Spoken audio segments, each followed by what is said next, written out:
Hey everybody, welcome back. And today we're going to be working on seeing if we can get the old 57 Chevy Bel-Air up and running. It's been a little while since I've turned the key on this car because the battery died um, quite a few months ago. It's probably been just about a year almost coming up. I mean that I've actually been able to hear this old gal run. But a little history on the car. It's a 1957 chopped Bel-Air. It was originally a four-door. However, it's been modified down to a two-door. Let's see. I'm gonna swap the camera view around here real quick. Maybe won't let me. That's lovely. So okay, just got to make do.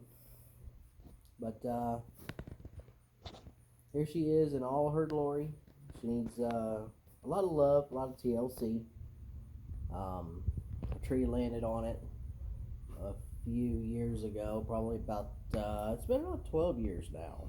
And yeah, the body hasn't, I haven't been able to get the body fixed yet after that.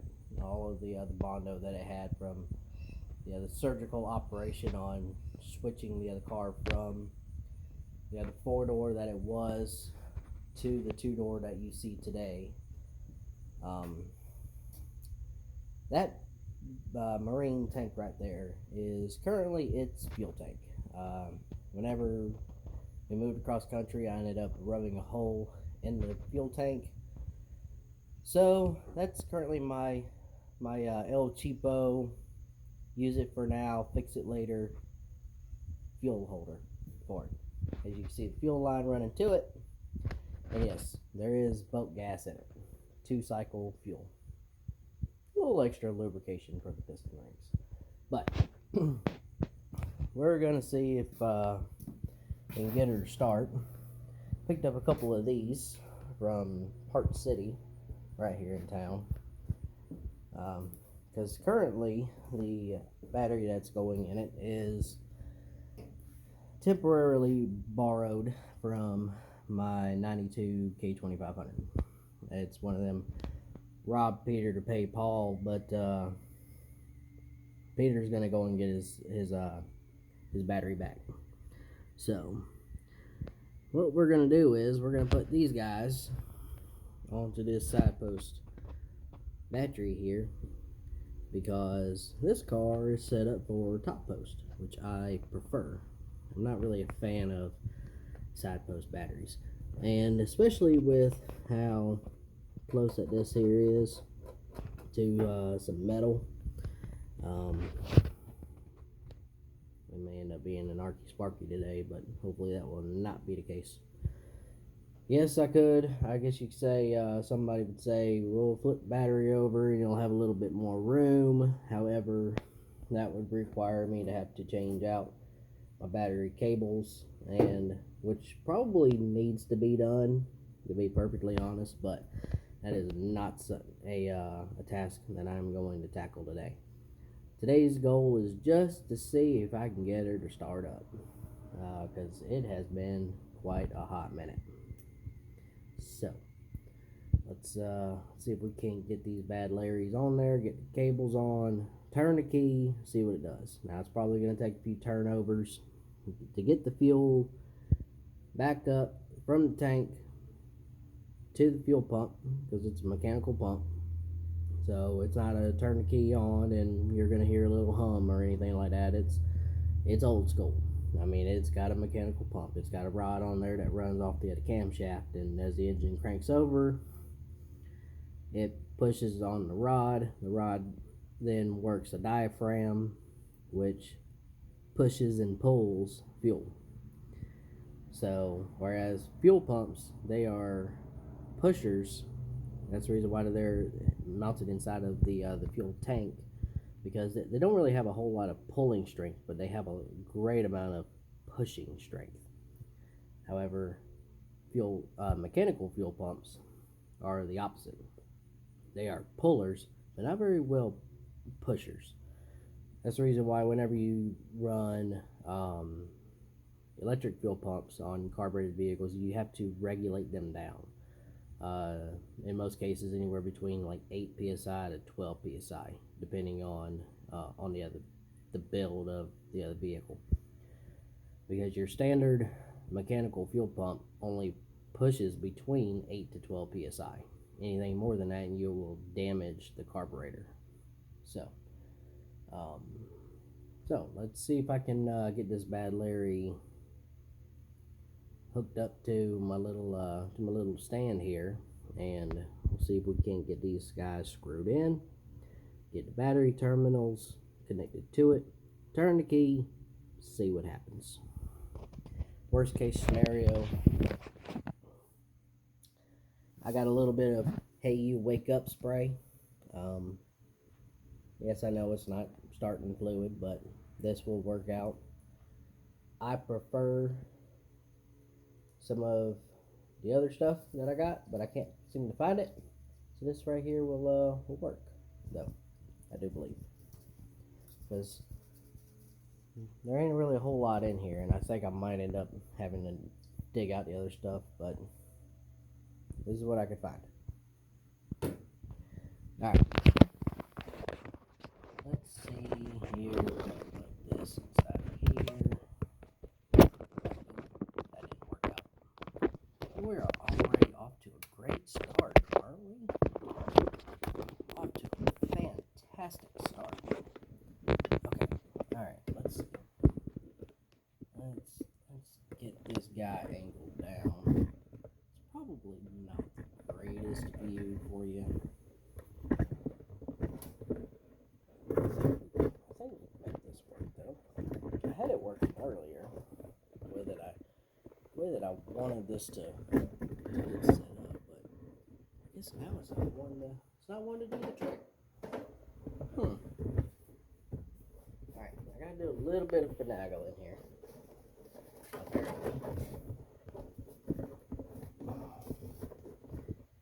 How's about that? Is that better? Is that better? I think it's a little more stable now, but now we just gotta rotate her around there a little bit. How about that? Alright, so let's see here. We've got our positive, we've got our negative. Now, a good thing about these here is that, so if you were to go up to the parts store, or even up there at Walmart, you can get like the screw-in charging ones. Now they will work. However, these are more so meant for hooking up your actual positive and negative posts, because they're actually closer to the actual size. Whereas the other ones, it's more so just so you can hook up like your battery charger up to it. Alright, now that one there's finger snug, but we're gonna give her just a touch more. So, thing is, these are just temporary use deals. I'm just gonna give them just a tiny little snug in there, just something a little more than finger tight. Alright, we're gonna move this guy out of the way. Let's go ahead and get this rotated on in there. And if you swap over the one sides, it's no big deal. I mean, it's not going to be the end of the world. It's not that one produces a greater charge than the other. It's just a matter of, will your positive and negative terminals fit. Now, obviously, like if you've got two negatives, but you happen to know which one is your positive, then stuff happens, Not everything's perfect. Not everything's gonna be. Alright, so we've got that there. Now, the biggest downfall that I think is gonna happen. Alright, so I got this shim here. You know what? I'm gonna take this wire brush here and give her a little 1-2 on the cleaning there, just to kind of help it along. there's a lot of buildup from over the years, not only sitting but also being used. Which I mean, the car itself hadn't been sitting for that long. It's just more so the battery itself is relatively getting old. I think the battery I bought back in, well, the battery's over here. I can't remember if the date is actually showing on that old girl anymore or not, to be perfectly honest. Let's see.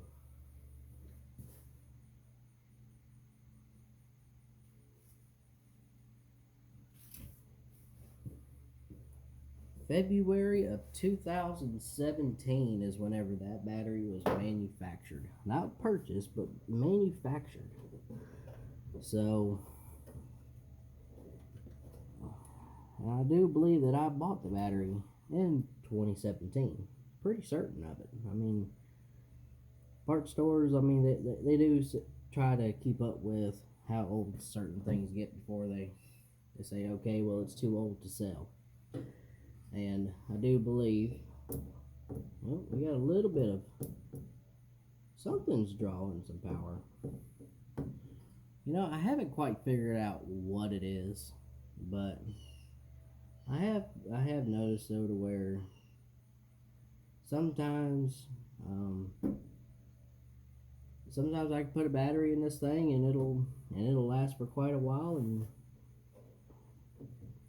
and other times I get a little bit of sparkages, just like I got now. So, not sure what's actually drawing the power. I haven't quite been able to figure it out. I mean, there ain't no lights on the inside. Pulled the fuse for the radio.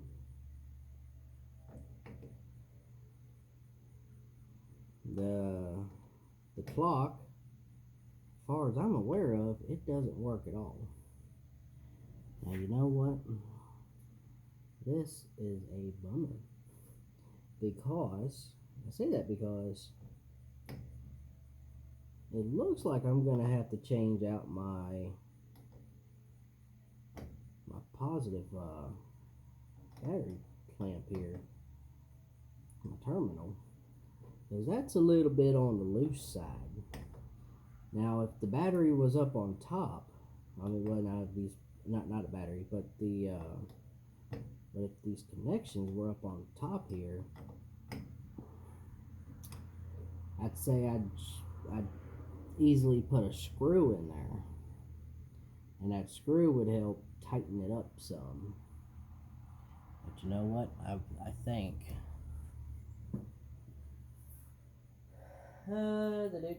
where are you? Where are you? You know what? I think I might be able to make this work. These are not what they are intended for, but these might just do the trick. I don't know.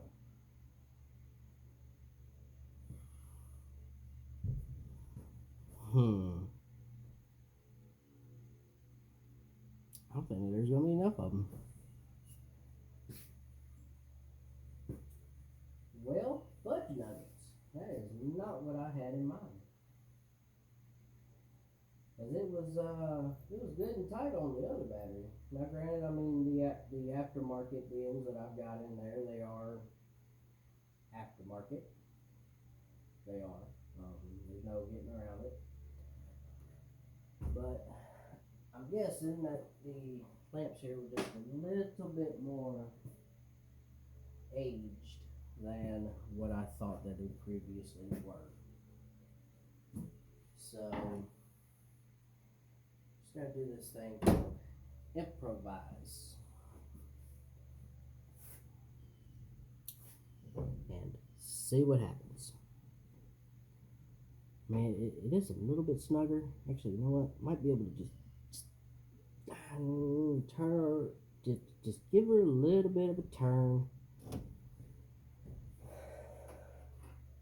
Alright, it doesn't look like she's touching anything. I don't see anything. The cable is on. No exhaust pipe. Nothing hot down there.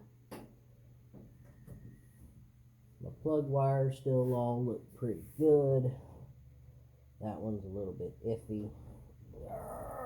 And I can't adjust it. But it should be fine. It's not touching any hotness. So we shouldn't have any misfire there.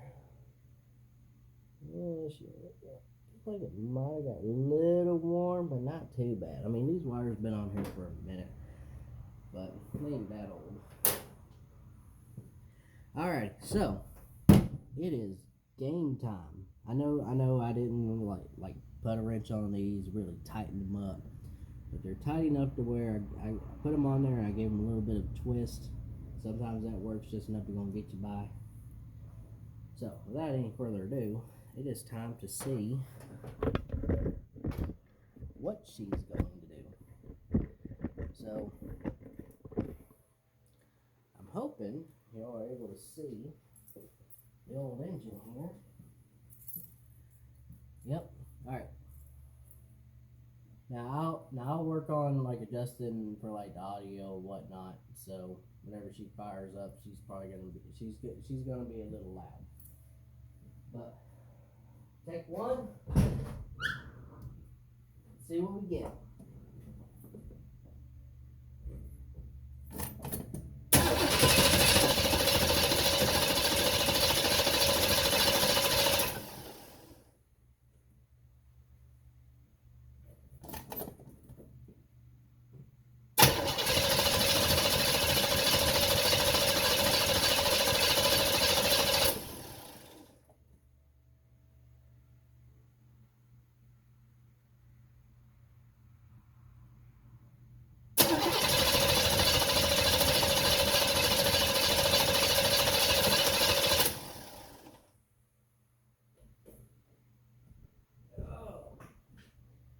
Alright.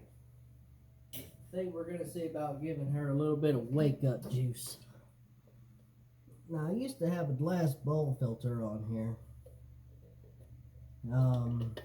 However, it ended up cracking on me. And glass bowl filters are really nice in the aspect of you'll be able to know how your fuel is looking, the color of the fuel. If you have a bunch of trash in it, or if it's good and clean. But I ended up driving it down the road one day, and I got to look in there, and I was like, I got fuel leaking. What's going on here? And of course, the next thing I knew, I get looking down, and sure enough, I had fuel leakage. So I had to put on there a little old silver canister one. Now we're just going to go on ahead and give her just a little bit of spray. We're going to see what happens. Alright, roll on two. Ooh, got a little crackage. Oh.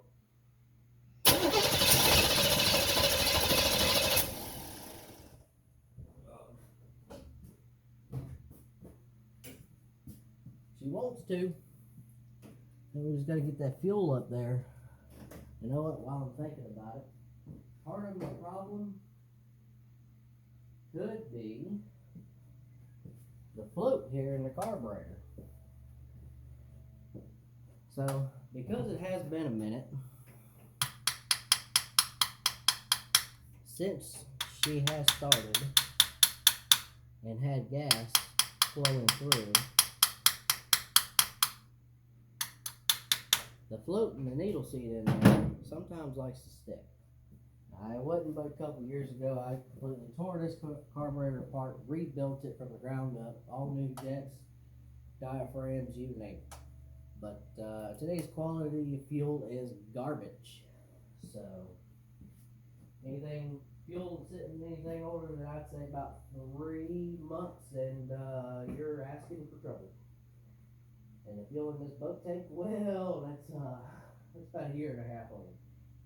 So, but last time I started it, though, I mean, it ran fine. Not the greatest that it could have, but she ran pretty good. So, let's see. I didn't give her another shot of wake up. So let's give her another burst there. We'll see what we get.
There you have it, folks.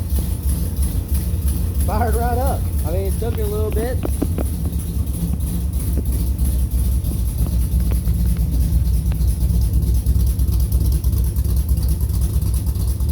You got a little bit of smoke in there from, I think, the 2-cycle fuel.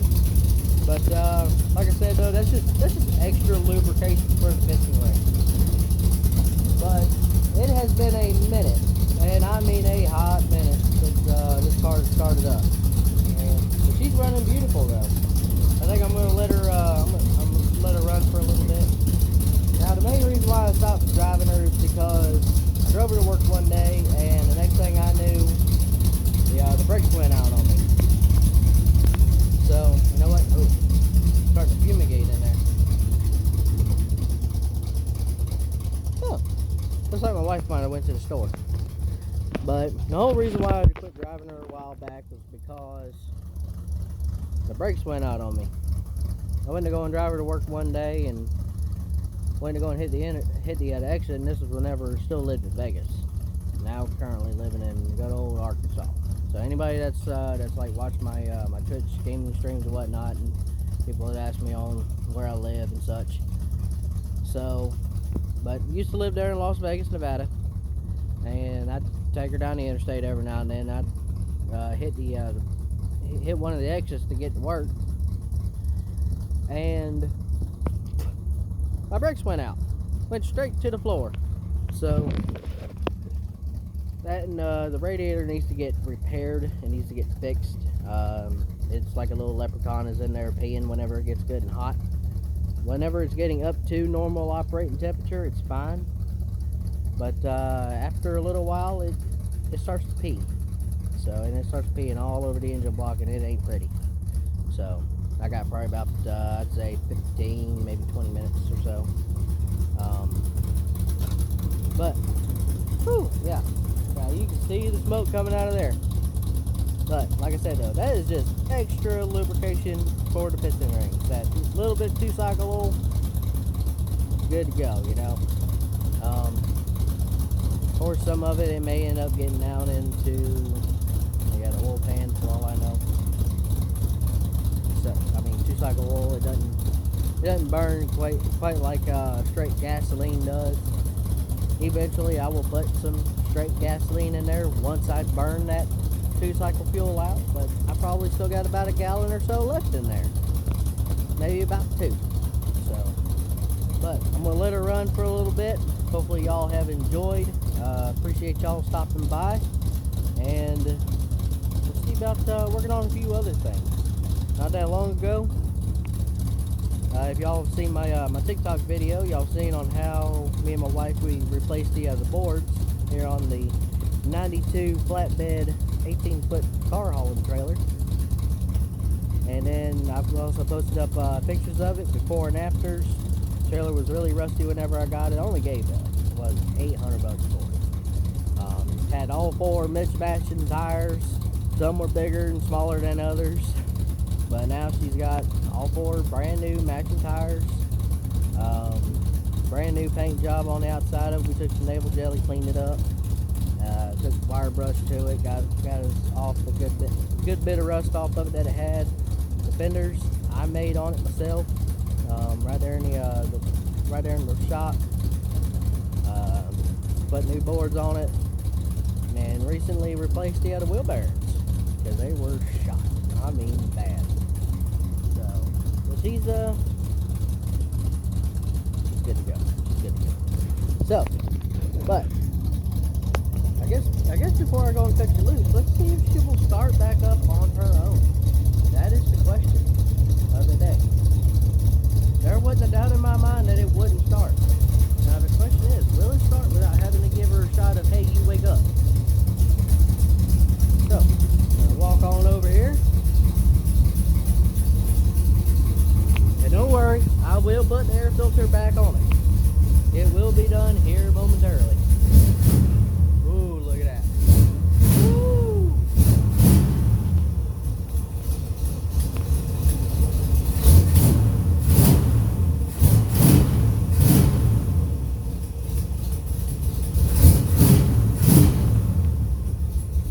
Might do a playback to see if y'all can see that, but if not, that bad boy's in there jumping.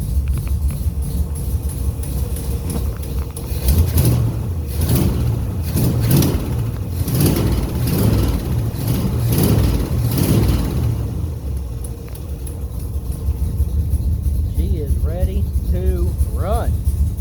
Alright. And for those that are asking, she's idling at about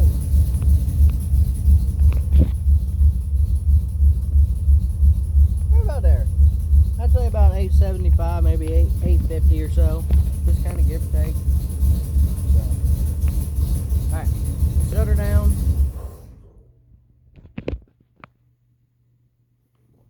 Accelerator foot right here, and the go pedal is over there, but we're not gonna go and give her any tap. Let's see what happens. Woo! Oh, that is beautiful. Oh, that is beautiful. I love it whenever she does that. Makes you know that the timing